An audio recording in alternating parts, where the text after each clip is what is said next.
এই solo versus স্কোয়াডে বিয়ারাং খেলতেছিলাম আর এখানে পিকের মধ্যে এসে একটা এনিমির সাথে দেখা হয়। একে ফার্স্ট আমি নক করে দেই। আর গাইস আপনারা প্লেয়ারটার নামটা ভালোভাবে লক্ষ্য রাখবেন। আচ্ছা বলেই দেই, প্লেয়ারটার নাম ছিল সজীব। তো এখানে ওকে মারার পর ওদের ফুল স্কোয়াড আমার পিছনে পড়ে যায়। এখানে আমার সামনে ছিল ওদের একটা টিমমেট আর পিছন থেকে একটা টিমমেট ম্যাক্স 7 দিয়ে আমার উপর জাতা দেয়। এখানে আমি একটু নার্ভাস ছিলাম, কেননা আমি সোলো ভার্সেস স্কোয়াডে খেলতেছিলাম। তো এখানে একটা আইকিউ ঘাটায় দেখেন দুইটা ল্যান্ডমাইন পেতে দেই। তো আমি জানতাম ওরা আমার পিছন পিছন আসবে। তো এখানে আসার পর একটাকে আমি ওয়ান ট্যাপ দিয়ে নক করে দেই।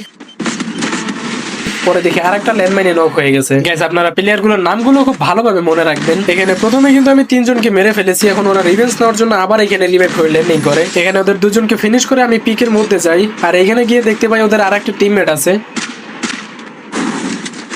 এখানে কিন্তু একেও আমি নক করে দেই আর সাথে সাথে ফিনিশও করে দেই। আর এখানে একটু সামনে গিয়ে যখন আমি এনিমি ডিটেক্টর মেশিনটাকে ফাটাই, তখন দেখি ওদের ফুল স্কোয়াডটাই পিকের মধ্যে আছে। এখন লাস্ট পর্যন্ত আমি কি ওদেরকে মারতে পেরেছিলাম? তো শেষ পর্যন্ত দেখেন।